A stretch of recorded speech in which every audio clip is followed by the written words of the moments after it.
Coach's Corner, live again.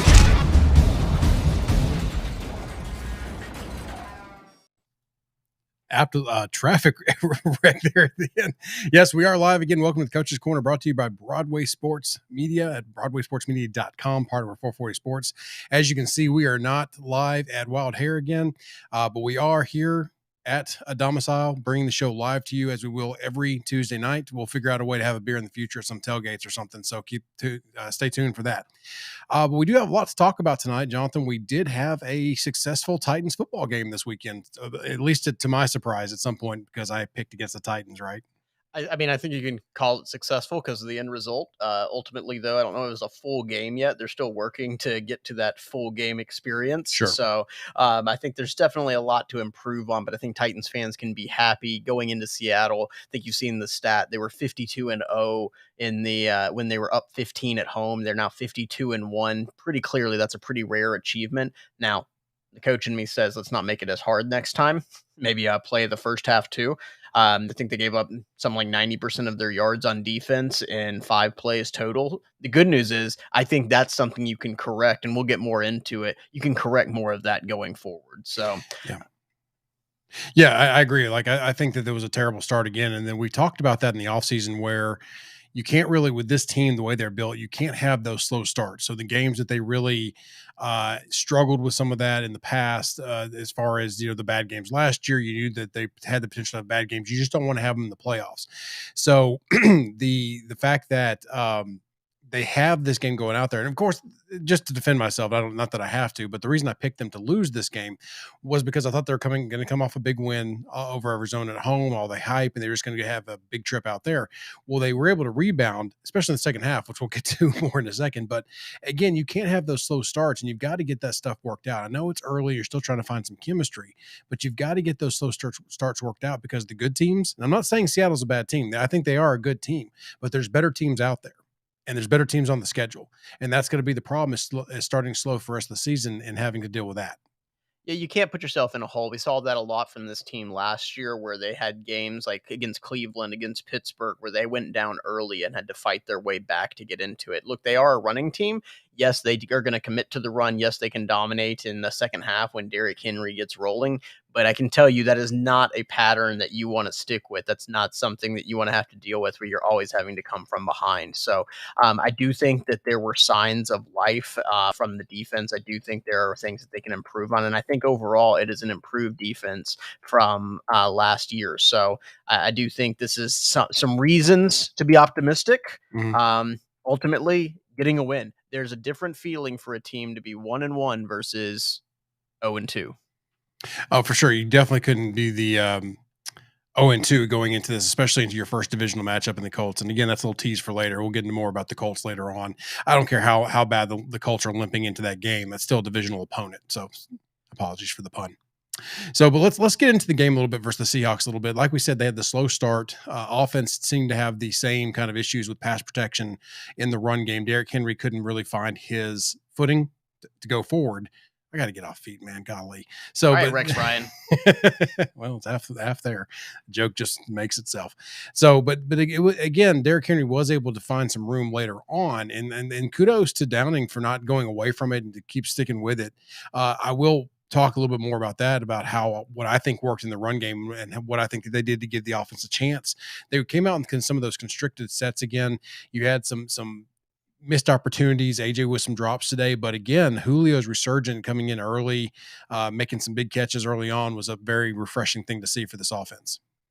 Yeah, I mean, Julio getting involved, we talked about it after the show last week, where, getting him involved early, getting him in the rhythm is something that was going to be really important. And I think as we look towards next week, that's going to be something that's very important for the Titans to do for AJ Brown.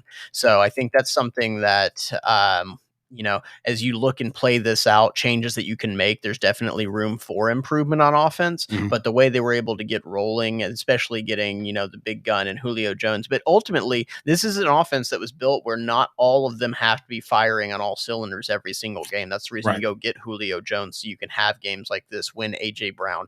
Hey, you look back to the Colts game last year, AJ Brown had the big drop early in that game, and you saw how the King just kind of got away from him. In this game, you have another receiver you can go to, and the game goes a little bit differently. And those are two completely different games, apples to oranges, in a sense. But there is something to be said about having that, that third weapon that is really out there. And it's no indictment of Corey Davis. Thinks he's a good wide receiver, but as we've He's said, not Julio Jones. he's not Julio Jones. So exactly. But so to your point, it's nice to have that extra weapon, that extra. And then that frees up some of the guys on the inside. As you could see, there were some big catches.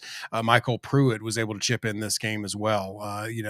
There's a bunch of other stuff out there as well. I mean, I know that we had some post game stuff about some big catches. I think you have those things. Obviously, there's some blown coverages on the defense. The Seattle Seahawks had some bigger plays from those, but you have Julio Jones coming out for 128 yards, Derrick Henry chipping in the pass game as well. I mean, those things are all positive signs for this offense, in my opinion. It shows the versatility they could have there, and one of the more exciting plays that I think, not just the outside zone or when on the wind back, when Derrick Henry's able to cut back and outrun people half his size, is those screens, because there's just this electricity. You see all these big boys out in front, and Derrick Henry really working up steam to get down the field. Anything can happen there. So I have a prediction that they're going to score on a couple of screen passes this year to Derrick Henry if they keep up this balance and how they're going to go to him. They haven't always used that in the past. They haven't been as successful in the screen game, but early on they're showing some signs of life in that department, and that just gives you another wrinkle that could make you successful.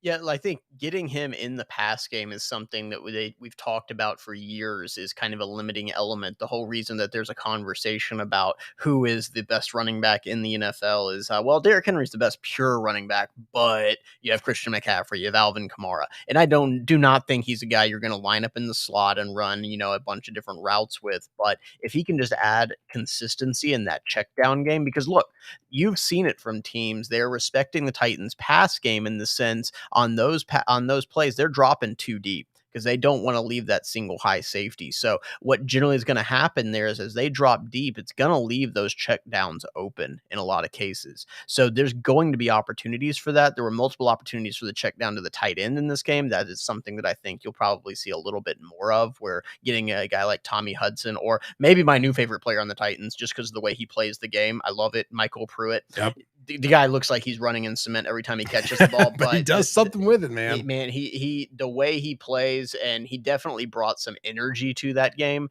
So I do think those underneath routes, people can start calling Tannehill the check down guy, but you take what the offense is giving you.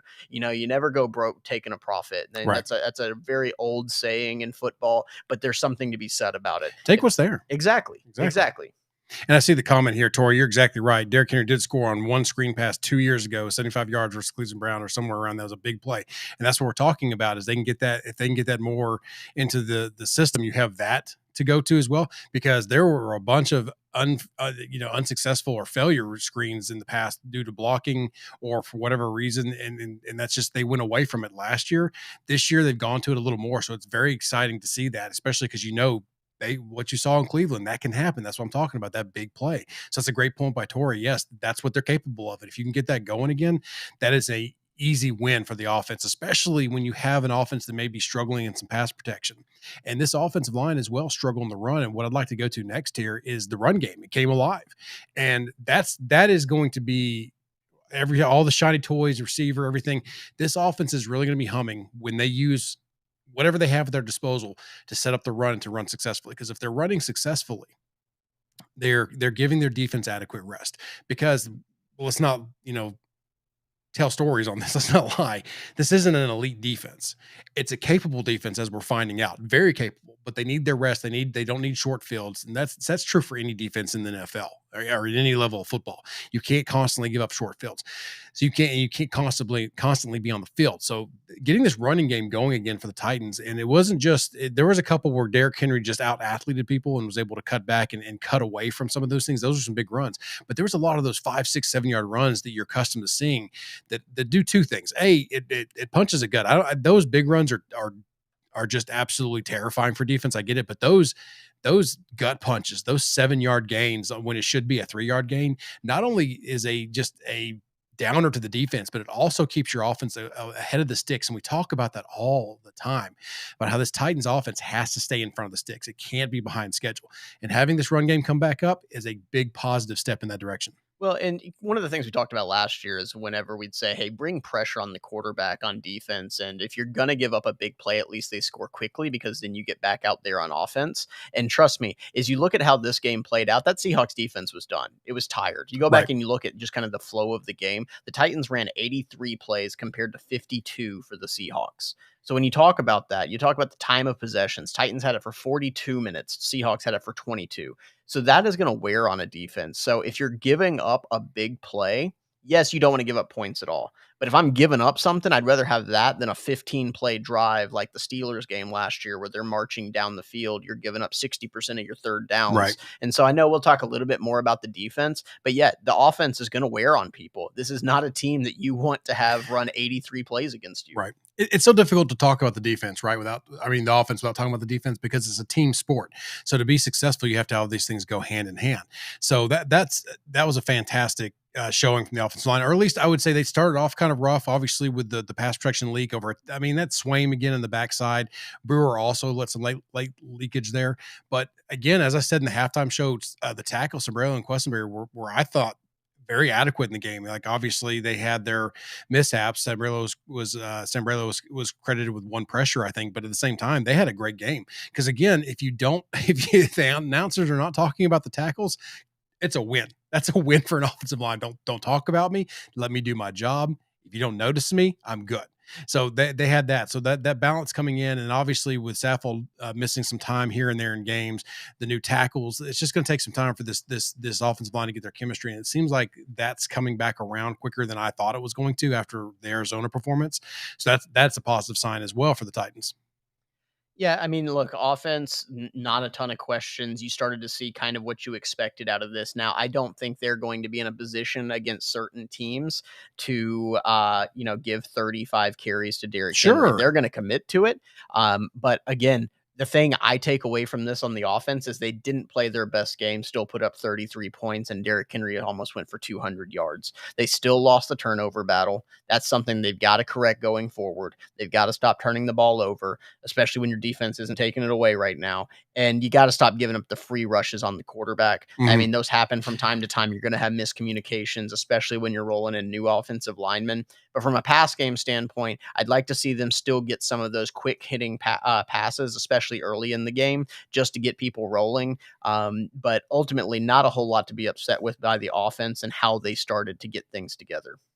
Yeah, comments from Dom here in the chat about Hudson and Pruitt. I mean, Pruitt's earned some more playing time, in my opinion. Swaim's a heck of a blocker, but when it's in run game, when he's doing what is expected of him, but when you're putting him up against pass rushers on the backside leakage there, as we talked about, that was a short roll. That's just asking for trouble, and some scheme has to kind of common sense scheme has to take over at that point because the naked boots, that kind of stuff, you have to protect because that's the thing too. Any NFL team, they lose their starting quarterback, it's their season's going to go down. It's really kind of double for the Titans just because this offense really hums with an accurate quarterback who can. And that Tannehill's been throwing lasers. He's on his game. I mean, he's. I think what was it? His incomplete passes were drops. So he's not really having bad games so far throughout the season. So you can't afford that. So you got to clean up some of that scheme. He also states about Brewer and Sombrero. I still would like to have a healthy Saffold and a healthy Lawan. The problem is I don't know if any of those either of those guys are healthy fully and coming back from some things. So at this point in time, this team has proven that they can win with second and third string offensive linemen. So are we fine with it? Sure, until otherwise proven different. And Brewer rebounded after that as well and had a good game too. So I wouldn't mind rolling with those for now just to kind of see and get that, at least get some consistency and at least not rush back your two big guys because that Taylor's clearly not healthy. Whatever's going on, the tweak in the pregame, all this good stuff, and everybody's down on him. I get it. It's fine to kind of bring some of that on himself with the way he carries himself. But at the same time, he is a good left tackle when healthy, and I don't think he's all the way back. So just got to give him time. And the Saffold's dealing with some stuff. I think Brewer can be adequate. Well, and I think that's the point you take, right? It's that you don't have to rush guys back. I mean, there are times, especially in a season, where you may have a guy play hurt because you need him out there. He's better at 80% than the guy behind him. Right. I don't think there's any question that Saffold and Lawan, when healthy, are your best options there. That said, you don't have to rush them back. You can get by with some other guys, at least in the short term. We talk about it's a marathon, not a sprint. This is a team that's capable of winning games with what they have right there. Get them healthy because you will need them. down the stretch. You will need them to win a Super Bowl. Yeah, and I've said this a bunch. If you've got guys that are taking 6 weeks to get healthy, it's like getting a trade midseason if they're truly one of your players you count on. So get them healthy, get them back out there, because if you keep rushing this, you're going to have to deal with it every time, wondering in pregame if they're going to be available or not. And that's the other thing too, is that you have to have that consistency on the offensive line, and you don't want to keep for the backups too. Am I starting? Am I not? Am I starting? It's some guys can come in and react, and some of these guys seem to do that really well. But I don't think you want to do that all season where it's the whole guessing game. So, but again, with Ben Jones being there, as we see Dom pointing out, Nate Davis is one of my favorite offensive linemen in the league to watch. He had a much better game this year or this season as well. So I think you've got those two pieces in there. You can kind of plug and play around for now, and of course, there's going to be some games later on where you need your big boys, and hopefully they can get back and get healthy.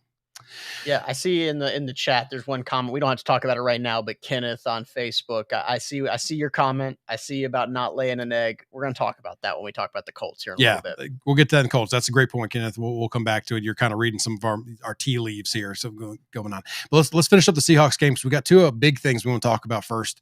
One is the refs. We'll get to that. Let's save that for last before we go on. There may be some emotion. Yeah, there may be some. So we'll talk about the refs here in a second. Some of those calls and just kind of give our opinions on it. But let's talk about the defense first. We've spent a lot of time on the offense tonight. The defense obviously being put in the short field early on, giving up the couple blown coverages. But as you stated on the halftime show, outside of those two plays and that one horrendously unforgivable, my man went on the best rant of all time during the halftime show. Go out and find that. I literally reached over and muted my mic so I wouldn't be tempted to interrupt him. It was so good. I'm going to be very respectful. I've said what I've said, and now the coach in me has completely blacked out that drive existed. Right, but my point is, aside from those two, pretty solid day from the Titans defense.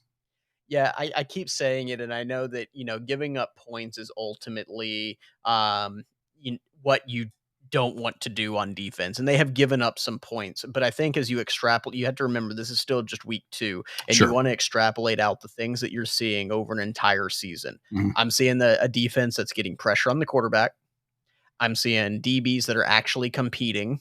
Now, you did have the blown plays. That if you're looking at the difference between this team this year and last year's team, outside of a couple of examples, did not give up a ton of big plays, and to a fault almost, because you would see them, playing off the sticks because they were so scared of getting beat over the top. I'm okay taking a little more risk. I'm okay taking those chances so that you can come up and compete against the receivers. Don't let them march down the field. As I talked about previously, them scoring quick, unfortunate, but I'd rather have that happen. That said, the plays that they did give up are very correctable. Those shouldn't happen. You saw on the first one to Tyler Lockett where Wilson went over the top and Molden collided with now former Titan Bradley McDougald there and ran in for the touchdown. Look, Lockett got away with a little bit of a veteran move. He's running a post route across the field. At the top of his break, he gets a bit of a stiff arm on Molden.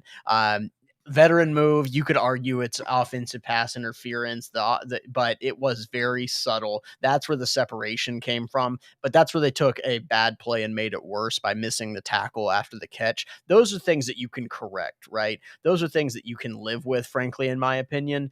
Those are also things that could lose you games later on. But I do think those are easier to correct than say, how do you fix a team marching 15 plays down the field and consistently giving up 3rd and 10, 3rd and 15? What I look at is a defense that went in there and gave up 30% on their 3rd downs. That's stuff that I think is going to be more sustainable moving along in the season. Yeah, and those blown plays aside, also I kind of want to get your thoughts, and I'll leave secondary to you. That's kind of your ballpark. But I'm impressed with Christian Fulton, what I've seen so far in 2 games. I mean, he's played, and again, the ghost of AJ Green, but now he took it to DK Metcalf, which people want to say is, arguably better than AJ Brown, or that's what experts like to put DK pretty high on a pedestal. I'm not. I'm just saying that he's well thought of in the league. And Christian Fulton's able to go out there and not let the moment get to him. And really, and again, going back, I mean, you can kind of look at this. I know his rookie season was last year, so I'm not calling this his rookie season, but this is his real first season where he's getting a lot of playing time and he's getting a lot of this exposure to the NFL. He got some last year, but it wasn't a lot. He was hurt off and on, didn't get a whole lot of playing time with what you would like to have seen. And Fulton is really coming on and impressing me. And we talked about it during the show, during the weekend as well, about you may have one part of your field really locked up if he looks as good. And then if Farley can ever come on, this could be a really dynamic defensive back combo for the corners for the Titans. Yeah, I think with Fulton, I'm not sure that true shutdown corners exist in today's NFL with the way the rules are, but he's showing signs of being able to be a really solid corner that you Right. can rely to live out on an island to an extent. Now he's obviously still only in his second year. He's gonna get beat by some guys whenever he goes up against some of the top receivers. He's still learning on those things. Jalen Ramsey's the best corner in the game. He still has his moments that he gets beat. There's just too many things that work against defensive backs in this league right now. That said, the ability that it frees up for you to play games in the secondary with your other DBs whenever you have a guy that you can rely on, it can't be overstated. That is something that this team has not had in a very, very long time, and Fulton is showing the signs of those kinds of traits. So shutdown corner. Again, I'm skeptical to go down that road, especially in a week 2 of a guy's second season. But Yeah, it's not. Project Pat, producer Pat. I Sorry. think part of this is that the Titans and Titans fans, we have been deprived of true good corner play for so long. You're talking about, the corpse of Jason McCourty running out there was probably their best corner they've had in a long time. And that's a guy that, I mean, Malcolm Butler had Yeah, some I'm about to really say good Malcolm plays Butler would too. probably have an Yeah, argument I don't there. want to sell him short. So, but it's something that, last year leaves a really bad taste in your mouth. So to see that kind of thing, it really kind of makes you optimistic about what this defense could be on the back end. And again, it lets you sort of play games. And I'm looking forward to that going into the Colts game against possibly a rookie quarterback. Yeah, maybe he's not shut down, but he looks like he's an adequate corner, and that's something I'll gladly take on one side of the field. And if you can just kind of figure it out over there on the other side, I think you're going to be pretty good, especially with Farley as what we think he's going to be. So another nice surprise so far in the season has been, even though there has been some sacks and maybe the pass rush isn't where everyone wants it to be with the pressures and everything, but the pass rush for the Titans is alive and well, and it's a lot more active than it was last season. That's got to be something that's comforting as well. There was a couple coverage sacks. There was a couple other big pressures on Russell Wilson. Made it very uncomfortable. Obviously, they had a little bit of a different plan of attack against a. I don't want to say he's less mobile than Kyler Murray for sure. So that was nice to see that pass rush come out. Dupree hasn't made the impact so far, but I think what's happening is he's able to still have some of that pressure from the outside, and he's turning quarterbacks' attention to other places, and some of these other guys are able to eat. Landry's been lights out as far as that. Well, lights out. I mean, I'm using that pretty liberally, but he's been fairly impressive to watch early, and you're reminded that he is a really good football player. You have Simmons.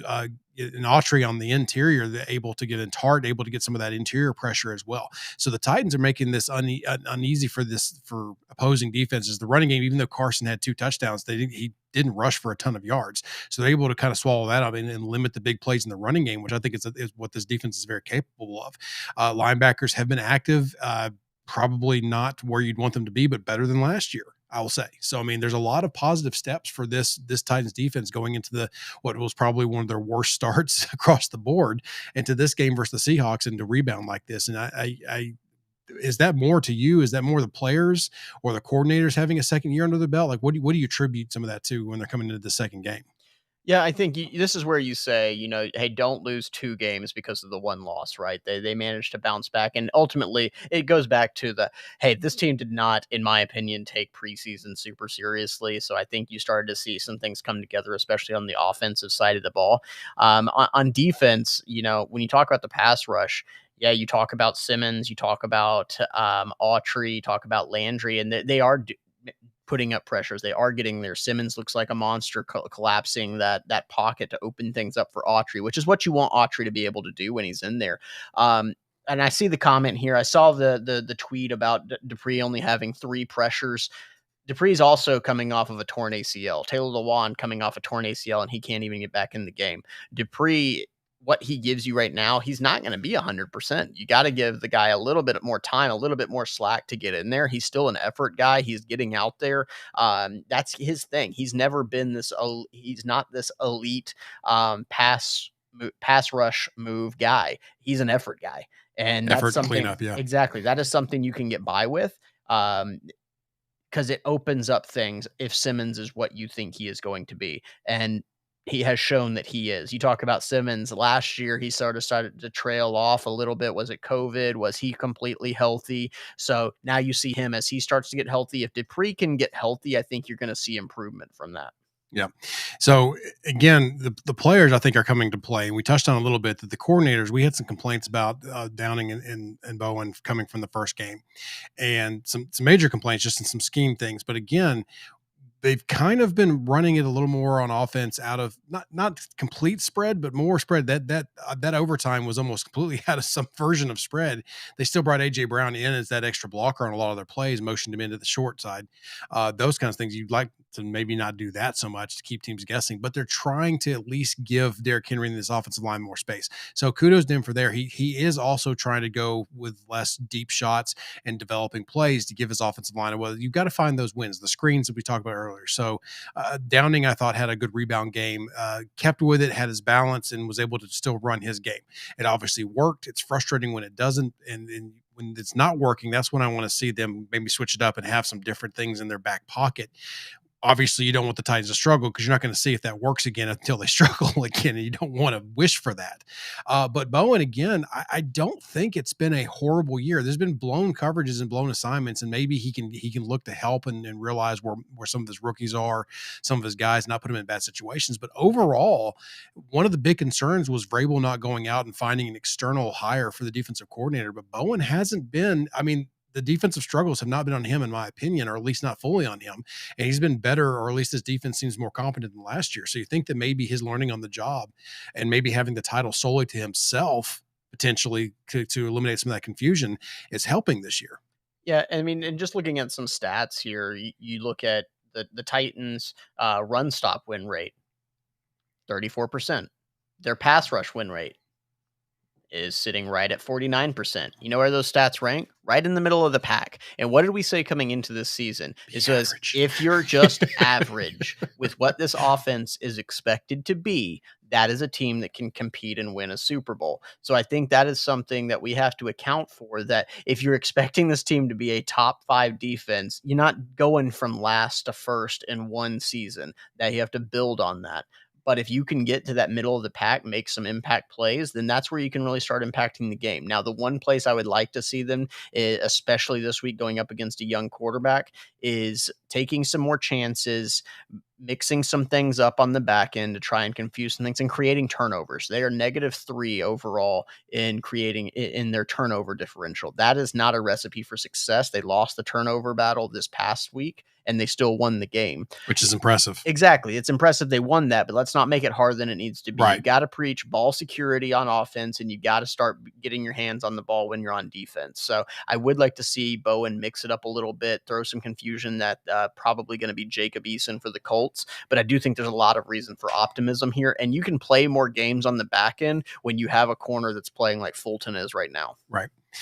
So those are everything with the offense, defense. I know there was one other thing we were forgetting about from the game. It was a hot topic. Oh, two big calls from the referees that would just lit the Twitterverse on fire. That's a whole That's different It's a podcast. whole different podcast. Go check out Broadway Late Night for that one. Twitterverse on fire, and it was the Julio Jones reversed touchdown pass and the non-called safety. I don't know how to. It wouldn't. The ruling of the forward progress. We'll call it that. So let's go over the Julio Jones one first. And before I get into this, before I ask you, I think it's a dumb rule, because if Julio Jones simply taps both toes and then jumps out of bounds sideways, I'm not even sure if backwards matters, but if he just gets that contact, jumps out of bounds, it's a touchdown just with his toes. If his right foot hits and he drags that toe all the way through continuous, it's a touchdown with the toe drag. Those are touchdowns.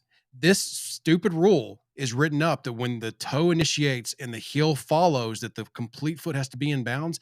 And from the angles I saw, one little cleat, like I said, 1% of his foot came down on the line. I've seen the picture out there that shows the cleat. That foot is not fully down yet. He got it up pretty quick, but it did roll ever so slightly from that one angle over the line from what I could see. That's just my opinion on it. Go at me in the chat here. But it's a dumb rule, but it is the rule. It was called correctly, unfortunately. And that's what we talk about in the past, where we have some of these rules, targeting in college, this rule apparently. Some other ones, Targeting is exactly where I was going to go. yeah, It's something that you sit there, and how many times do you say, "Oh, I hate this rule. This is so bad. It's ruining the game." Don't necessarily disagree with that statement. It's still the rule, right? right. It's the rule. And you would like to see some sort of common sense at some point with targeting. What I mean by that is still penalize it, maybe have levels of severity from like, what was this one kid in this last game who launched himself at the quarterback from 20 feet in the air? Yeah. That's ejected. Yes, those kinds of things. But have some common sense with this. And again, like the other rule I was thinking of is like the surviving the ground after a catch. Come on. I mean, I get the purpose of the rule. And if you're going down, the ball pops up, I get it. But if you're literally going down with the ball in your hand, you put it down, you land, and the ball just happens to move just a little bit, that still has to be a completed pass to me. If you're showing 2 steps going to the ground for 90% of the time within your hand, you just place it down. Whatever. My point is that I would love to see some common sense there to be able to say, well, 99.9% of his foot got inbounds. That should be a touchdown. But again, that's the way the rule is written, and that's what they followed. So, I mean, unfortunately, they got it right as the rule is written. Yeah, let me just point out one thing here. I know we see photos on Twitter and Facebook that show, oh, clearly his foot's down. If there is one thing we have learned over the past 5 years, is that social media is just a terrible place of misinformation. And I can make things lie as my camera disappears here. I just went black, completely black, and I'm back. And so whenever you look at that, anybody can post a still photo. It doesn't mean it was the accurate one or it was the entire play. So if for me, that play, I think, don't like the rule. I think it was the correct call. The one play that for me was just absolutely unquestionably egregious Yes. was the spot of on the third down towards the end of the game where Vrabel doesn't even challenge it. And you're talking about this is half yard a short, full half yard short. Now, I will also say once again on social media, the picture floating around, he's not actually down yet. So he did end up being down short. He was definitely down well short. And the fact it wasn't even challenged, to me, it was just completely a complete whiff, right? And so I think that one was a major miss, both by the officials and for Vrabel. If you're going to challenge something, that is the most obvious challenge I have ever seen. You imagine how beat up he would be today if the Seahawks had gone on the field and finished that drive out with a score of any kind? Oh, yeah. I mean, that's where that is. So obviously there, we agree there. Let's talk real briefly before we go to the Colts about the safety, just because that's been out there as well. They're non-safety. Look, I get it. Russell Wilson was spun into the end zone. It was a fantastic play. I'm not even going to attempt his name. It's Ollie. What? I'm not even going to attempt it. It's I need to learn it if he's going to keep playing like that. But he was a great pressure on Wilson. Here's the thing. I believe forward progress is a judgment call, correct? For the refs? Correct. And one thing you cannot review is judgment calls. I'm sorry, forward progress is a judgment call unless you're asking Gary Danielson, who apparently has zero clue what forward progress is. And I'm just going to go on a rant about how that man is still employed and has a job. That's fair enough. But again, it's forward Don't cut progress. Me off. Forward progress. So my point there is that the contact initiated ever so slightly in the field. And even when he was in the grasp in the end zone, when the ball might have been in the end zone, he spun around at some point in time with the ball out and he was dragged back. And that, unfortunately, is forward progress out to the half-yard line. I think the refs got it right, and I think there was no review because there's nothing to review there in that situation. I know the angles, maybe we didn't have the proper angles, but based on where his foot was, where his body lean was, that ball was out. And the intentional grounding, I don't know if it would have been intentional grounding because there was a receiver right there that Russell Wilson shot it over his head. And I think that, again, it's a judgment call on the tackle box. He was close enough to where the referees probably said he was out of the problem box. Though with intentional grounding is what is the penalty on intentional grounding? It's a spot foul. They give them where the sack is at, and it's a loss of down. So it's the exact same result. So the fact if they're saying that he was out of the end zone, right? If they're saying if he's out of the end zone, correct? Exactly. Yes. There would have been zero difference there, other than just the gratification of them throwing a flag on it. I would have loved for the game to end on a safety. I would have gone nuts. It would have been fantastic. I mean, the Titans players, I think the defense deserved at that point in time. You know, the Titans won the game, but I don't think the referees did anything to screw the Titans there because it just, again, if you go look, I saw a Facebook breakdown of it today that kind of captured my thoughts on it, where they actually slowed it down and showed this is where he was contacted in the field. He went back in, still contact. So I'm not sure when they actually blew the play dead because I couldn't hear that. And again, you can't really say the whistle blows. Sure, it could be at a certain point, but they're calling it when they meant to call it. And immediately that white hat comes in and he is pointing at the half-yard line. He is telling the other referee, the line judge coming in, saying, no, it's here. And they're communicating. So yes, this is what I saw.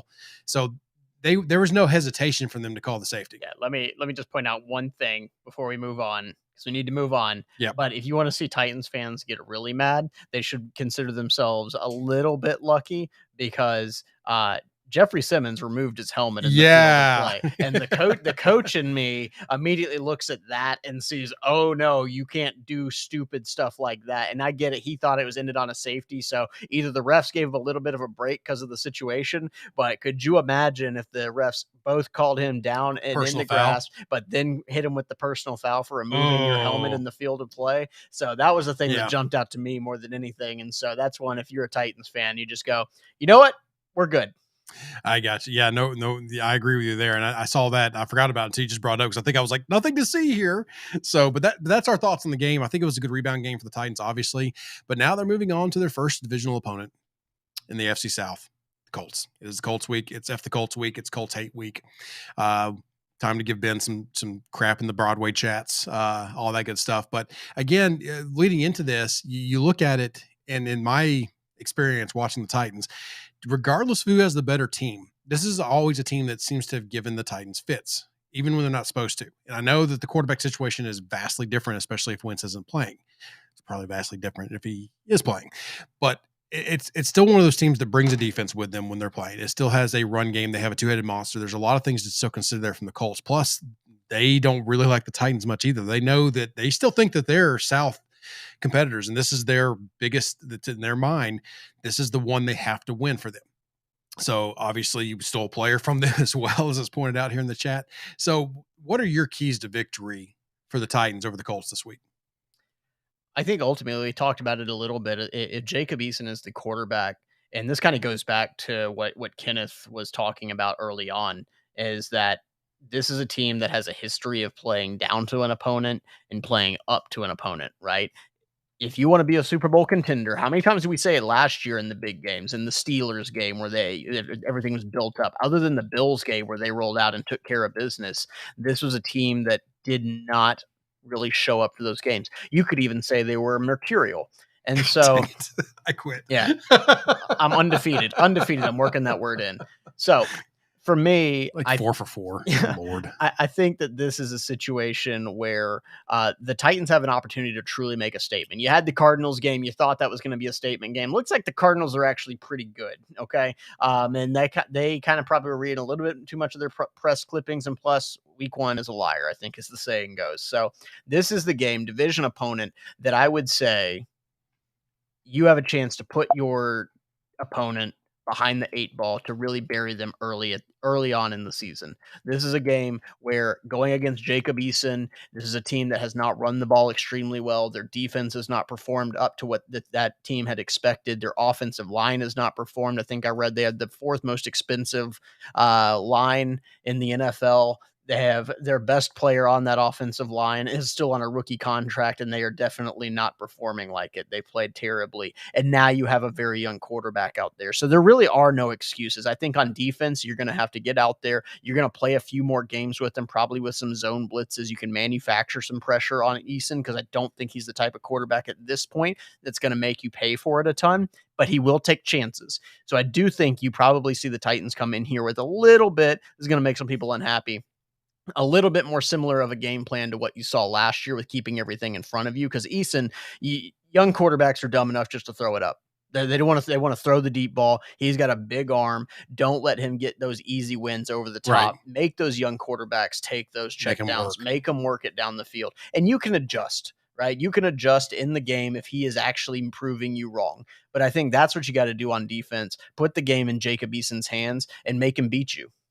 Yeah, and I think that to your point there, I think that you have to also focus on the running backs they have, Taylor and Hines, and get them stopped as well. Because if you stop that running game and Easton has to do it himself, it's not going to be a good day for the Colts. So that's what you've got to look for there, and that's their most dynamic because the check downs to them, the explosive plays that can come after that, the run game, you got to stop all that because if Easton is their quarterback, I don't like their chances. So you've got to focus on making him one dimension, keep everything in front of you in the pass game, as you mentioned, really focus on stopping that run. I'm not saying sell out to stop it, but pay a little more attention to it because you don't want them because if they can get going, the two running backs, then that's an easier day for Easton. And you don't want that. You don't want to give him those running lanes to be able to then open up the passing lanes. And that kind of turns into what the Titans like to do to people when they're on offense.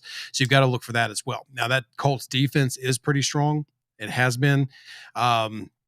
So you'd like to see the Titans really have that game, that plan of attack to go after them. Do what you do, be balanced. I know that it's not going to be a real exciting game, but I think that there, as the more that Julio Jones and Ryan Tannehill are getting comfortable in game time situations, you're still going to see some of those shots you saw in the game, take their chances when they can. Pass protection getting better as well. I just think you have to have a balanced game, not play safe, as in dumb it down or anything like that. But I think that you would in this type of game, you want to try to control it more and really give your defense the adequate rest to go after the Colts like they can. Yeah, I think and I see the comment again from Kenneth here. Don't let the Colts running backs kill you. Yeah, Those check downs, you got to be able to take them away. Everybody remembers the Nyheim Hines game last year where he just took over that game. You can't give them those easy things. Now, I will also say Philip Rivers is always going to have you in the right play. He's going to take advantage of you every single time. So I think there's a definite difference between Philip Rivers and even if Carson Wentz was playing, what kind of quarterback is going to sure. be back there. But I think you got to take away those easy things and you got to take away the deep ball. If he can beat you, attacking the middle of the field and those outside throws, then he probably shouldn't have been the backup quarterback, right? Right. And so I think you got to take away the easy stuff, take away the running game, and give your guys a chance to make plays. And I see that Danico Autry revenge week. I think this is an opportunity for him to have a big game against that offensive line. I think everybody's going to be excited about seeing Simmons on Quentin Nelson. I'm excited to see that. But at the same time, Simmons could just be a space eater here. We saw it a couple times against the Seattle game where Simmons was able to take up two blockers and free up somebody else. That's what you want out of the big man like that, right? Free up two, and that opens up one-on-one matchups everywhere else. So I think for that, you just play games with it, take away the easy stuff, and attack Eason by making him be patient. Yeah. Also, I haven't really checked back up on it on the status of Jalen Brown, but getting him back would be a big win as well, especially in a game where you're trying to limit the looks at tight ends and the looks at those running backs in the flats. I think that's a big piece of this offense that they could have back because he's a dynamic linebacker. That's what he does. He's pretty good on defense, but he also pretty good in coverage from the linebacker, especially against tight ends. So I think that having him back. Plus, I'm real curious what his defense looks like rotational wise with a healthy David Long and a healthy Jalen Brown. Yeah, I mean, and ultimately, what do the coaches do, right? Because you have Rashawn Evans there, who I don't think has played terrible this season. I think Super Horn's going to come for you that's in your fine. sleep. That's fine. He can. I don't think he's played terribly. He had a couple of nice run throughs against Seattle, Right. but I do think this could be a game where Rashawn Evans could have some big plays because they are going to be so devoted to the run game. That's the one area that this defense has not really been tested yet. That's not you kind of thought Seattle may go to it, but because they scored so quickly, they didn't really have to stick with the run. But a team that's truly going to commit to the run and run it right at the Titans, how is this defense going to hold up to that? I think they're going to be all right, but they haven't shown it yet, right? And so that's something that I expect some team in this one, just because out of necessity. I don't think that's who the Colts want to be, but with a young quarterback in there, I think they are going to try and get Jonathan Taylor and Naeem Hines involved. I think they're going to try and just pound the rock and protect their quarterback. So can you take that away? Can you actually hold up against a defense or an offense that is truly committed to attacking you through the run? Yeah, and as far I think we touched on it offensively as well. Just to wrap up here in the Colts before we get to our predictions, any offensive adjustments for the Colts? Just for me, I want to see them go like we've stated before, more to the quick game to help out the offensive line. Also for the run game to run a little bit more out of the spread sets, not pack everything in, not bring everybody to the party. Get those run lanes nice and easy to see for the offensive linemen to react to. Also give Derrick Henry a lot more space. You saw some of that in this game, and he was able to get on those edges. So a lot of that as well. So, question here for you before we move on: Do we see Monty Rice filtered in? I don't think so. I think especially if Jayon Brown is back, who you'd like to have in there, he is a guy that I think you'd like to see something out of this season. But if nobody is getting hurt with the performance you're getting out of David Long, I'm not sure how much you're going to see Right. Monty Rice. He had a solid preseason, but it's one of those things with a couple of these rookies that they brought in. If you don't need them, are you going to force them into that situation if they're not ready? And that who knows with Monty Rice if he actually is ready or not. He may be one of those guys. This is a team that seems hell bent on not putting David Long on the field until they absolutely have to, and he performs when he does. So I don't expect to see Monty Rice, at least in this game. I think that's more of a later in the season or if an injury occurs. Yeah, I agree. So that's everything I have for as far as I adjustments. got offensive adjustments. I got offensive adjustments. I was going to say that's everything I had. I've given my thoughts on offensive adjustments. Jonathan, I know that you may have some thoughts as well. Let me I don't have get to anything you. actually.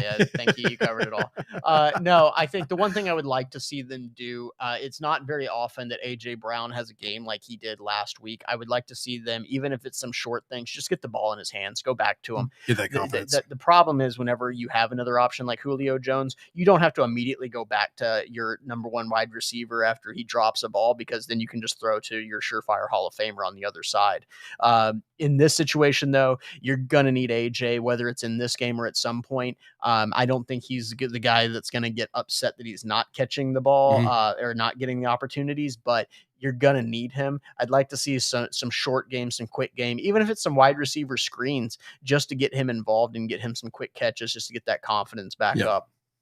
And Kenneth, I promise you, we didn't leave you out. What you were saying earlier about the Titans having to actually perform against teams they're favored against, it's a very good point. This is a game that they're going to, I think that they're going to be favored in, especially if Eason's playing.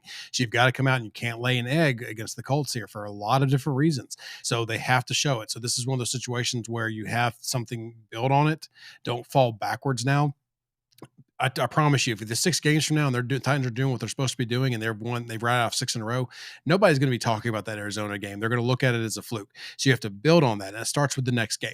So for the Colts, that's definitely what they're going to be looking for. So that was a good point earlier. Just wanted to touch on it, bring it back up again, because this team, the way they're built, and as good as we think that they are, they can't falter. They can't beat all the teams that they're not supposed to beat and then falter against the teams they're not supposed to beat, because they're one of the top teams in the NFL. That's a lot more losses than there are wins. So you've got to start showing this dominance against the lower ranks, or at least the ones you're favored, to be able to get out on top and to give that confidence for the fan base to keep coming out and watching you at home. Yeah, I mean, you look at how you talk about the 12th man in Seattle and how beneficial it is to that team. You want that same sort of excitement in Nashville. You've got to be able to be a team that's going to show up, even if you're going to lose. You were Right. competitive from the start to finish. You gave them a good shot, right? Right. And so that's not what you saw against Arizona. I think you probably recaptured some of that excitement by the win against Seattle this past weekend. But you got to show up this week. And losing to a backup quarterback against a division rival when you have a chance to really bury them in the division early on in the season, that would be very disheartening to fans. So I think this is a huge game for the Titans to come out here and make a statement.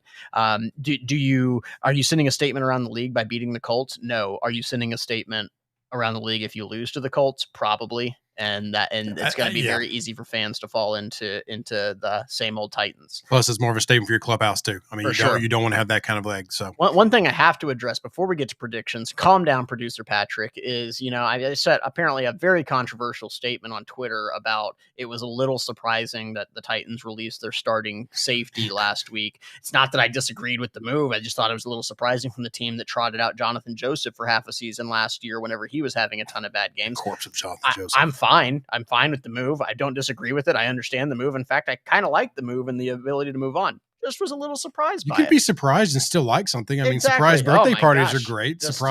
Yeah. Never mind. You would have thought I was talking politics or something with how controversial it was. Just to say it was a bit surprising was the exact statement. But I do think there is something to be said. Dane Cruikshank did perform well in his role. Now, he did not necessarily come in and immediately replace Bradley McDougald. It was a situation where the Titans were playing a lot of 3 safety looks by bringing in Cruikshank and a dime package to be able to match up with some of the spread looks that the Seahawks were giving them. So I do think Cruikshank is probably your guy to